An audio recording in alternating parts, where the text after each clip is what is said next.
ایک ہوتی ہے انسان کی مجبوری، معذوری، عذر، ایک ہوتی ہے اس کی لاپرواہی۔ ان دونوں چیزوں میں زمین و آسمان کا فرق ہے۔ یہ جو لاپرواہی ہوتی ہے یہ کسی بھی شخص سے منسلک ساری چیزوں کو ہی خراب کر دیتی ہے۔ آپ نے ایک چھوٹا سا پودا بھی اگر لگایا ہے اور آپ لاپرواہی کا مظاہرہ کرتے ہیں تو وہ خشک ہو جائے گا۔ تے جے مالی جیندے ہون تو پھر بوٹے سوکھدے نہیں۔ اگر آپ اس کی پرواہ کرتے ہیں، اس پر توجہ دیتے ہیں تو اس کی نشو و نما ہوگی، وہ آگے بڑھے گا، وہ ترقی کرے گا، وہ ایک تناور درخت بن جائے گا۔ جس چیز کی بھی آپ پرواہ نہیں کرتے، آپ اپنی صحت کی ہی اگر پرواہ نہیں کرتے، آپ نے کبھی نہیں دیکھا کہ یہ کھانا جس ہوٹل سے میں کھا رہا ہوں یہ کوئی معیاری ہے یا بالکل غیر معیاری ہے، آپ نے کبھی پرواہ نہیں کی کہ مجھے کوئی اپنی خوراک کا وقت مقرر کرنا چاہیے اور مرتب طریقے سے مجھے غذا لینی چاہیے، تو آپ بیمار ہو جائیں گے۔ لاپرواہی آپ کسی چیز کی بھی کریں، غفلت آپ کسی چیز پر بھی کریں، بات کو شخص آپ کو سمجھا رہا ہوتا ہے، آپ کو گھر والے کوئی بات کہہ رہے ہوتے ہیں، لیکن چونکہ آپ غیر حاضر ہیں، لاپرواہی سے سن رہے ہیں، غفلت سے سن رہے ہیں، تو آپ کو پوچھنا پڑتا ہے کیا کہا تھا آپ نے؟ کیوں بھلا یہ ہوتا ہے کہ آپ غفلت میں تھے۔ یہ جو غفلت ہے نا، غفلت یہ بڑی نقصان دہ چیز ہے۔ یہ انسان سے تعلق رکھنے والی ہر چیز کا برا حال کر دیتی ہے۔ ہم نہ تو اب کمزور ہیں، نہ ان پڑھ ہیں، نہ چھوٹے ہیں، نہ جدید دور کے تقاضوں سے ہم نا آشنا ہیں۔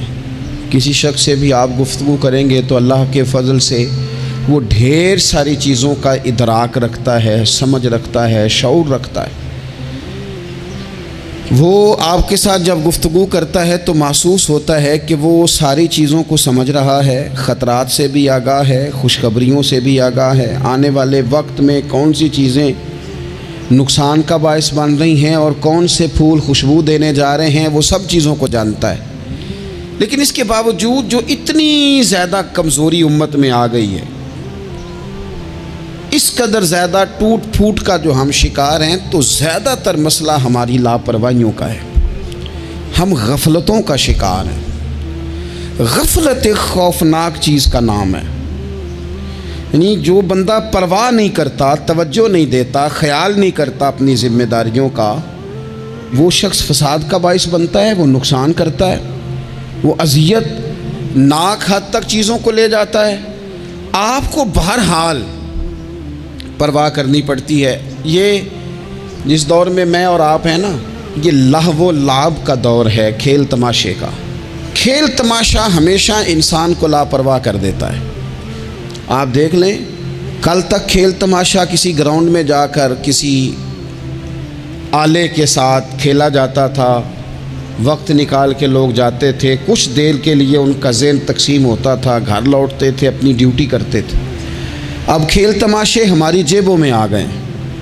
چھوٹا آدمی، بڑا آدمی، اس سے بڑا آدمی، وہ سب اس کھیل تماشے میں مبتلا ہیں، اور وہ مذاق کی کیفیت اتنی دور چلی گئی ہے، میں بڑی معذرت کے ساتھ یہ بات عرض کرنے لگا ہوں کہ بعض اوقات بڑے بھی اس چیز کا شکار ہو کر اس طرح کی بات کرتے ہیں کہ چھوٹے ادھر ادھر دیکھ رہے ہوتے ہیں کہ کیا اس کو یہ بات کرنی چاہیے تھی، لیکن چونکہ ساری رات ساری صبح لگ ہی اس کھیل تماشے میں گئی ہے، لہو و لعب میں گئی ہے، مزاج بن گیا ہے، قوم سنجیدہ نہیں رہی۔ آپ کسی شخص سے بھی بات کر رہے ہوتے ہیں تو وہ چاہتا ہے کہ کچھ دیر میں گپ شپ کروں، کھیل تماشا کروں، شغل مغل کروں، میں گزر جاؤں۔ سنجیدگی فکر، مزاج کا ٹھہراؤ۔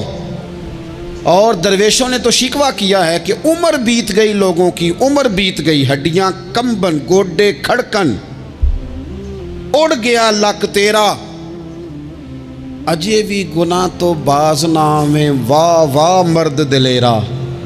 میاں صاحب کہنے لگے یہاں تک تو پہنچ گیا ہے کہ ہڈیاں کمبن اور تیرے گوڈے کھڑکن تے اڑ گیا لک تیرا، اجے بھی گناہ تو باز نہ میں او واہ واہ مرد دلیرا۔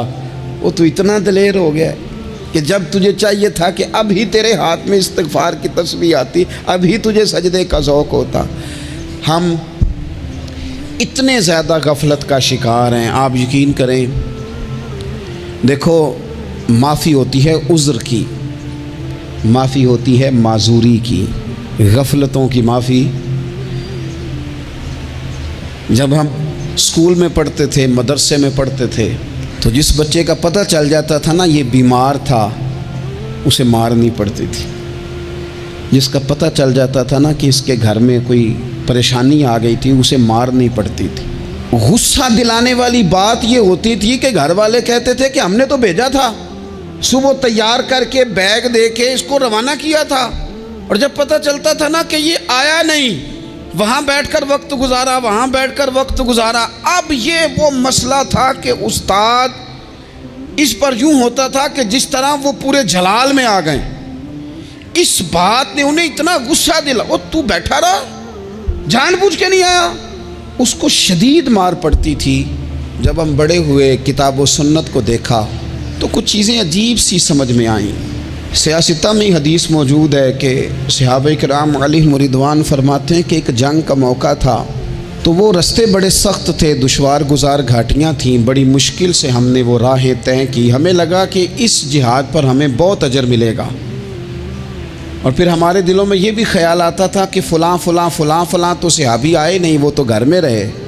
اللہ کے محبوب صلی اللہ تعالیٰ علیہ وسلم نے ہمارے ان خیالات کو بھانپا اور کریم فرمانے لگے تمہیں اس جہاد پر بڑا اجر ملے گا، لیکن یاد رکھنا تمہارے کچھ بھائی ہیں جو گھروں میں بیٹھے ہیں، مجبوریوں نے، آزمائشوں نے، پریشانیوں نے، عذر نے انہیں آنے نہیں دیا۔ جتنا تمہیں صبر کر کے، مشقت جھیل کے، سفر کر کے جہاد کا ثواب ملے گا، اتنا ہی انہیں گھر بیٹھے بیٹھے بھی ثواب ملے گا۔ آئے نہیں، یہ کس بندے کا معاملہ ہے جو عذر والا ہے؟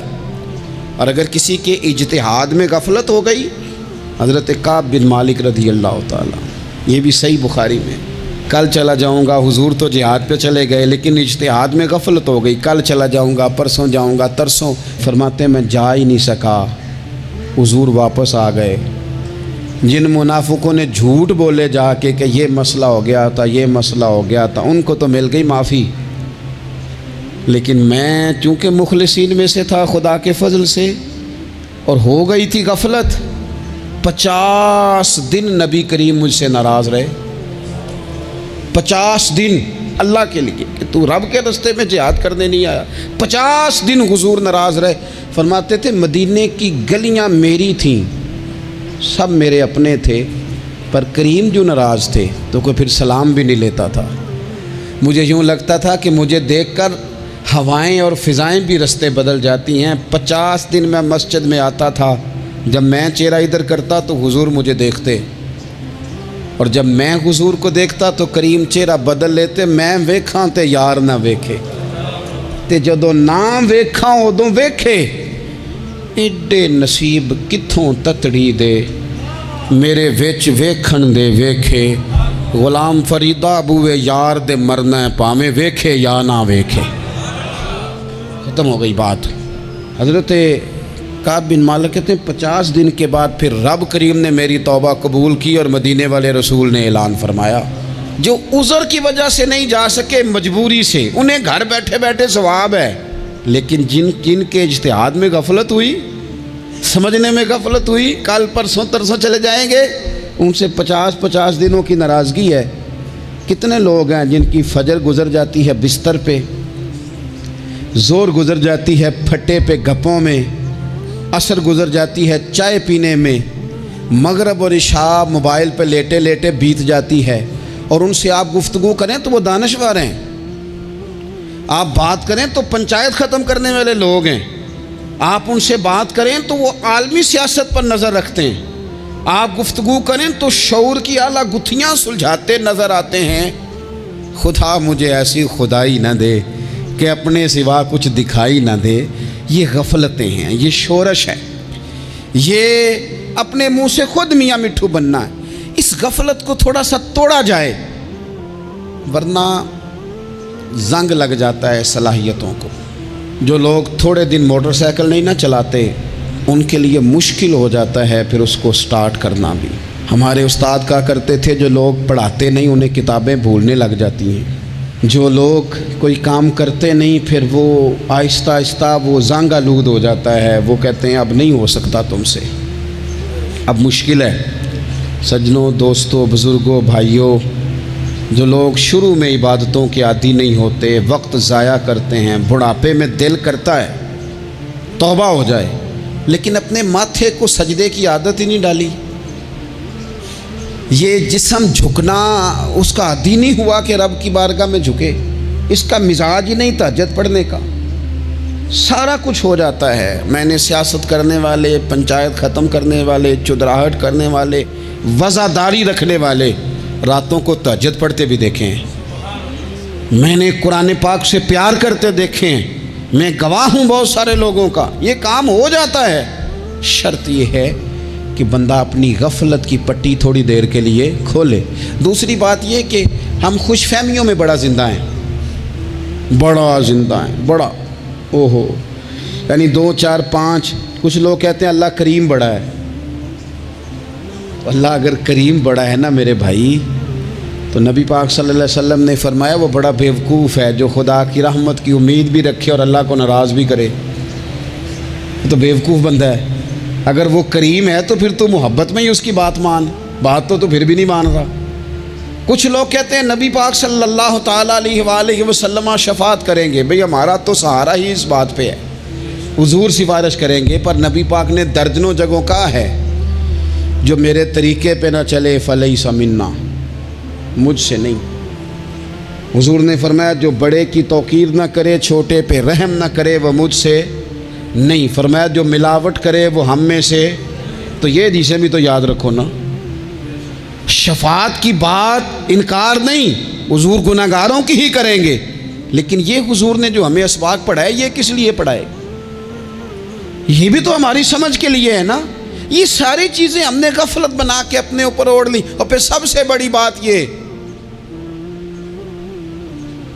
جو لوگ جنت کے وارث اور مالک ہیں نا، کریم محبوب نے فرمایا یہ جو میری بیٹی فاطمہ ہے جنتی عورتوں کی سردار ہے، تو یہ تو جنت کی مالکہ اور وارثہ ہیں۔ وہ تو ساری رات ہی نماز پڑھتی تھی، وہ تو سارا دن عبادت کرتی تھی۔ پاک سب سے زیادہ تو ان کو تھا، تو یہ تو 1 منٹ کے لیے مصلی سے جدا نہیں ہوئے۔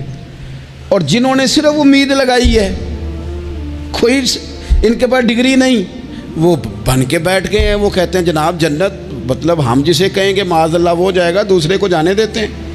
اپنی زندگی میں خوش فہمیاں نہ لائیں، یہ غفلت پیدا کرتی ہیں۔ غفلت بڑی خطرناک چیز کا نام ہے۔ جب بندہ غافل ہو جاتا ہے، میں آپ سے ایک بات عرض کروں، حضرت عبداللہ ابن مسعود فرماتے ہیں کہ مومن رائی کے دانے کے برابر غلطی ہو جائے تو اسے لگتا ہے میرے سر پہ پہاڑ کھڑا ہے، اور فرمایا جو منافق ہوتا ہے نا، وہ پہاڑ کے برابر گناہ کر کے کہتا ہے بات ہی کوئی نہیں، فلانا بھی کرتا ہے، یہ بھی کرتا ہے، ساری دنیا کر رہی۔ یہ نفاق کی علامت ہے، اگرچہ بعض نے اسے نفاق عملی کہا، اعتقادی نہیں کہا۔ عزیز دوست، جب آپ چھوٹی گناہ چھوٹی غلطی کرتے ہیں تو پھر وہ چھوٹی چھوٹی غلطیاں پہاڑ بنتی ہیں، چھوٹی چھوٹی۔ وہ حضور نے فرمایا نا، جب تو ایک گناہ کرتا ہے تو تیرے دل پہ ایک دھبا لگتا ہے، نہ توبہ کرے تو دوسرا لگتا ہے، نہ کرے تو تیسرا، پھر دل کالا سیاہ ہو جاتا ہے۔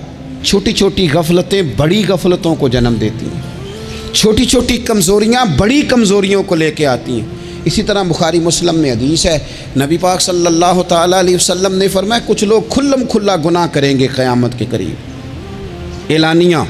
یا رسول اللہ صلی اللہ علیہ وسلم وہ کس طرح؟ تو حضور فرماتے ہیں انہوں نے رات کو غلطی کی تھی، رب نے ان کی غلطی پر پردہ ڈال دیا، انہوں نے سویرے اٹھ کے خود لوگوں کو بتانا شروع کیا، اور دیکھا میں نے رات یہ کیا، معاذ اللہ۔ فرمایا جب انہوں نے اللہ کے پردے کو کھولا تو پھر رب نے بھی ان کا پردہ کھول دیا۔ او میرے دوستو بتاؤ نا، جس کے رب پردے کھول دے پھر کون ہے جو اس کی پردہ داری کرے؟ کون ہے جو پردہ پوشی کرے؟ حضور فرماتے اس نے کلم کلا گناہ، فخر سے بتاتے ہیں لوگ یہ کرتا۔ میں بڑے ادب سے عرض کروں گا بزرگوں کی خدمت میں، جو بڑی عمر کے ہیں، جن کی اب اولادیں ہیں، اگر ان کی زندگی میں کچھ ایسی کمزوریاں ہیں تو بچوں کو سمجھانے کے لیے بھی اس کو ڈسکس نہ کریں۔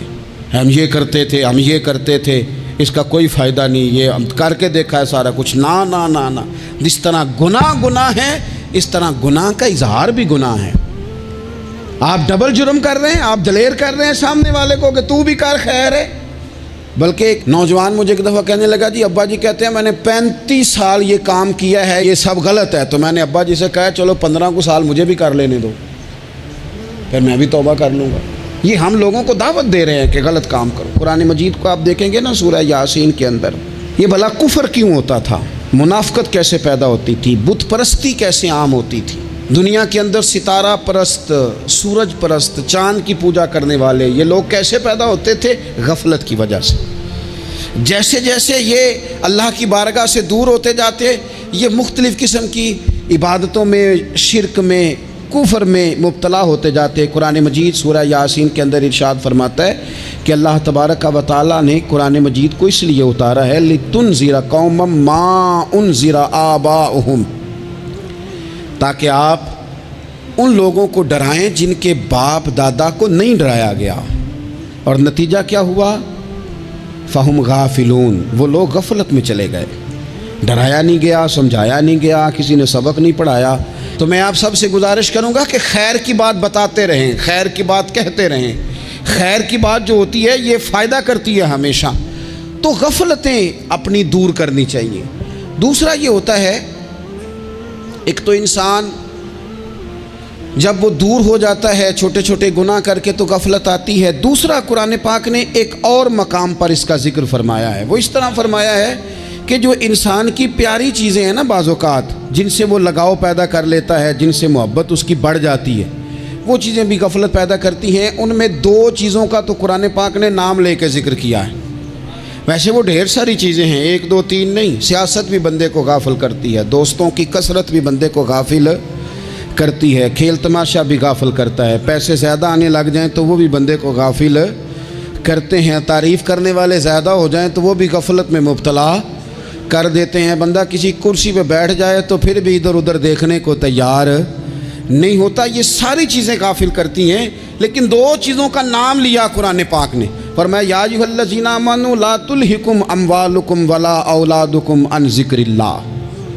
فرمایا اے ایمان والو، کہیں ایسا نہ ہو کہ تمہاری اولاد اور تمہارا مال تمہیں اللہ کی یاد سے غافل کر دے۔ مال اور اولاد، بیوی کو، اولاد کو ایک مقام پہ قرآن پاک نے دشمن بھی کہا ہے۔ کب؟ جب یہ تمہیں کہیں کہ حرام کما کے لاؤ، جب یہ تمہیں کہیں کہ ہمیں جس طرح کا مرضی مال دو، جب یہ تمہیں کہیں ناجائز کرو، یہ دشمنی کر رہے ہیں تمہارے ساتھ۔ یہ مال اور اولاد یہ بندے کو غافل کر دیتے ہیں۔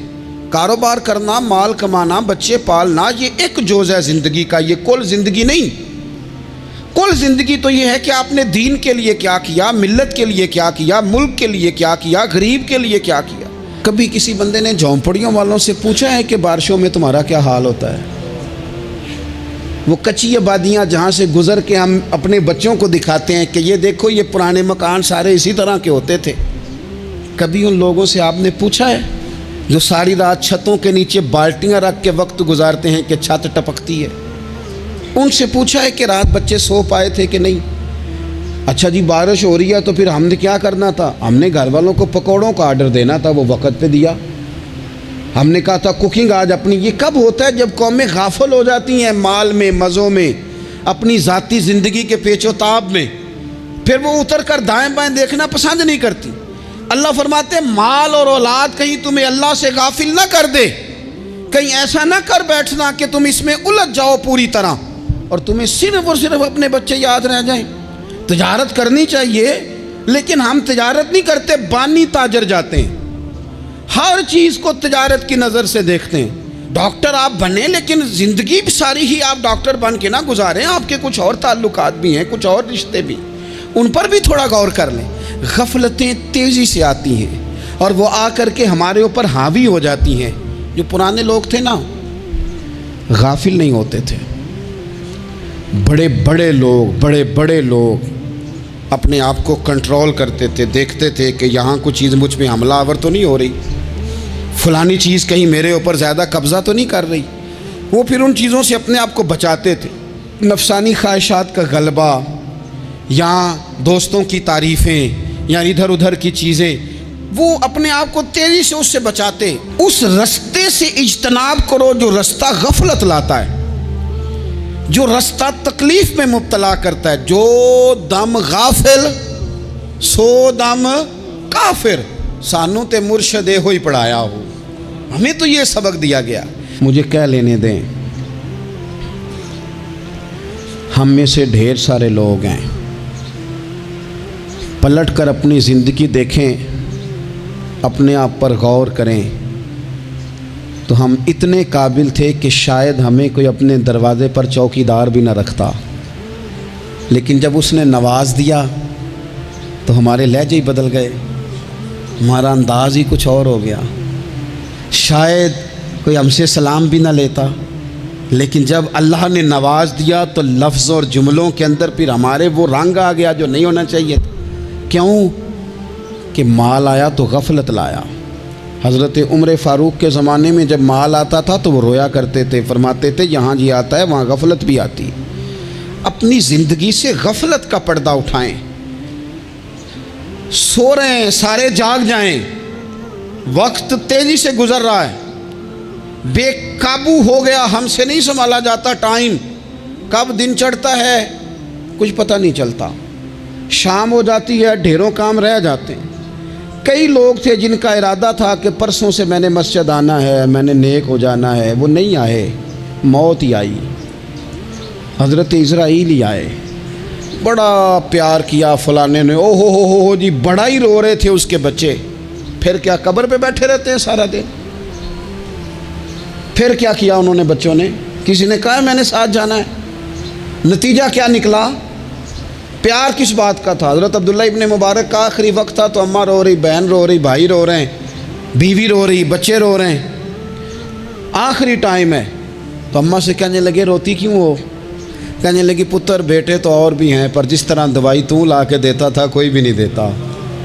فرمانے لگے بہنوں سے اور بھائیوں سے تم کیوں روتے ہو؟ کہنے لگے تو موجود تھا تو ہمیں کوئی ڈر نہیں تھا، ہر مشکل میں تو پہنچ جاتا تھا۔ بچوں کی طرف دیکھ کے کہو تم کیوں روتے ہو؟ وہ کہنے لگے ابا جی ابھی تو ہمارے بیاہ ہونے تھے اور آپ جا رہے ہیں۔ بیوی سے کہا تو وہ کہنے لگی بادشاہی تو تیرے سر پہ تھی، یہ بچے پوچھیں گے مجھے؟ تو حضرت عبداللہ ابن مبارک نے سر سجدے میں رکھا اور کہنے لگے مالک میں سمجھ رہا تھا یہ مجھے رو رہے ہیں، یہ تو اپنی ضرورتوں کو رو رہے ہیں، میرا خیال تھا کہ میرے جانے کا انہیں ڈر لگا ہوا۔ نہ ان سب کو تو اپنا اپنا مسئلہ ہے کہ میرا کیا بنے گا تو میرا کیا بنے گا تو میرا کیا بنے گا، پھر کھول کے روئے اور سب کی طرف دیکھ کے کہنے لگے اور تمہارا تو مسئلہ پیچھے حل ہو ہی جائے گا، اکٹھے بیٹھے ہو، میں سوچ رہا ہوں قبر میں جاؤں گا تو میرا کیا بنے گا۔ رب کی بارگاہ میں حاضر ہونا ہے، سوال جواب ہونے ہیں، حساب دینا ہے۔ وہ مجھ سے کڑے سوالات پوچھے گا تو کتنا لئی تو پاپ کمائے، دس نہ ہن کتھے نہیں ہو تیرے کر دے، بلا ان کو تیرے حصے کا حساب۔ میرے عزیز غفلت کی بکل کھول دینی چاہیے، وہ دروازہ بند کریں جہاں سے غفلت آتی ہے۔ خدا را کوئی نہیں، آپ یقین کریں، رسمی دعائیں رہ گئی ہیں، رسمی 2 موبائل ہاتھ میں پکڑے ہوتے ہیں، کل کے ٹائم پتر نے 2 موبائل اور 2 موبائل پکڑ کے وہ کہہ رہا ہوتا ہے مولوی صاحب بات دعا 5 منٹ اور لمبی کر دینا، دیگ میں ذرا دیر ہے۔ او تو ادھر بیٹھو، چھوڑ دیگ کو، تیرا تو باپ چلا گیا، رو بیٹھ کے مصلے پہ، مالک سے کہہ اسے معاف کر دے۔ اور تو آج ہی افسر بن گیا ہے، تیرے لہجے میں آج ہی کچھ اور آ گیا، تجھے تو 3 دن میں ہر شے بھول گئی، 3 دن میں ہی تو تیسرے دن اس طرح کے لفظ ادا کر رہا ہے کہ جن سے محسوس ہوتا ہے کوئی 2-4 دن بھی کوئی کہیں بیٹھ کے دعا کرتا ہے۔ اپنی غفلت کا دروازہ کھولیں، ورنہ اکثر آنکھیں تب کھلتی ہیں جب آنکھیں بند ہونے کا ٹائم آ جائے۔ ایک بات صرف اپنی زندگی میں طاری کر لیں، اس کو بھولے نہیں کبھی۔